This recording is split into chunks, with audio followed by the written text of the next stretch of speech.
ધોરણ 6 પ્રોજેક્ટ પ્રવૃત્તિ બુક.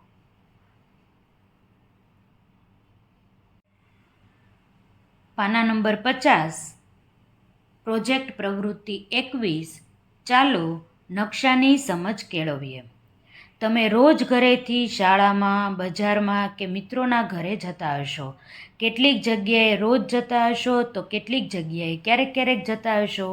અહીં આપેલ જગ્યામાં તમારે તમારા ઘરથી શાળા, તમારા મિત્ર કે અન્ય કોઈ એક સ્થળ સુધીનો નકશો દોરવાનો છે.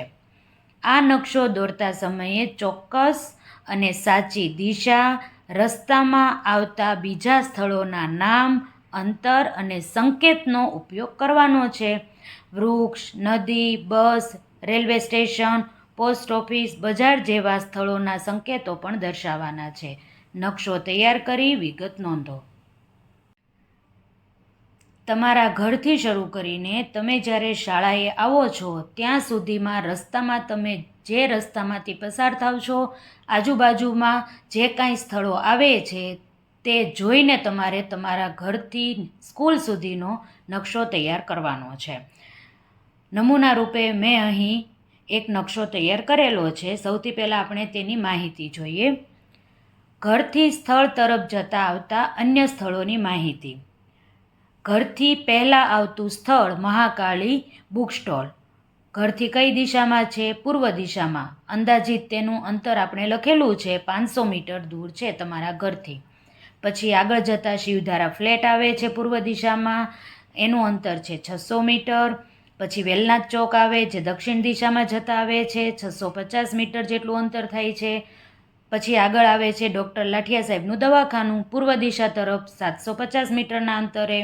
પછી શાકભાજી માર્કેટ આવે છે દક્ષિણ દિશા તરફ જતાં, એ પણ 750 મીટરના અંતરે છે. એક બાજુ લાઠિયા સાહેબનું દવાખાનું છે, એક બાજુ શાકભાજીની માર્કેટ છે. પછી આવે છે નવરંગ સોડા પશ્ચિમ દિશામાં 800 મીટર દૂર. ફરસાણની દુકાન પણ રસ્તામાં આવે છે દક્ષિણ દિશામાં 900 મીટરની દૂરી ઉપર. હનુમાન દાદાનું મોટું મંદિર છે એ પણ તમને ખબર છે પશ્ચિમ દિશામાં છે. તમારા ઘરથી 1 કિલોમીટર જેટલું અંતર થાય.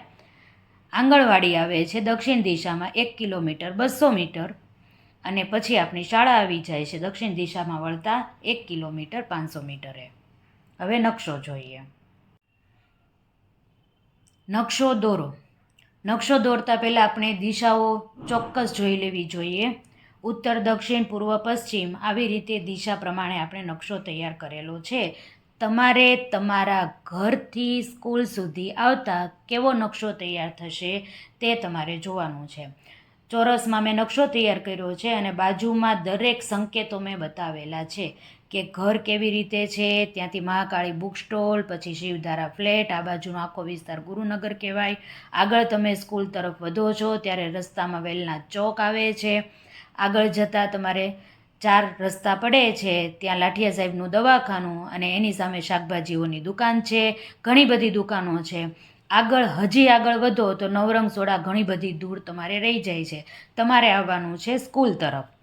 સ્કૂલ તરફ આગળ વધતાં તમને આ નિશાની દેખાય છે એમાં ફરસાણની દુકાન માટે રાખેલું છે. દવાખાના માટે મેં ત્રિકોણ આકાર પસંદ કરેલો છે. ફ્લેટ માટે મેં અર્ધગોળ આકાર પસંદ કર્યો હતો જે શિવધારા ફ્લેટ હતો એ. પછી આગળ જતાં આંગણવાડી આવે છે અને પછી સ્કૂલ આવી જાય છે. સ્કૂલની આ બાજુ હનુમાન દાદાનું મંદિર છે જે મેં દર્શાવેલું છે. આવી રીતે તમે નકશો તૈયાર કરી શકો છો.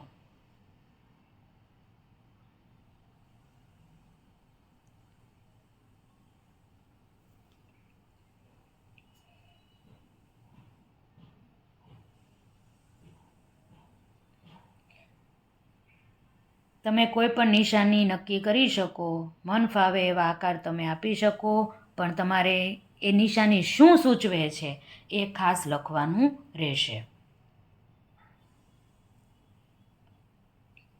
મેં રફ નકશો દોર્યો છે, તમારે વ્યવસ્થિત રીતે નકશો દોરવાનો છે.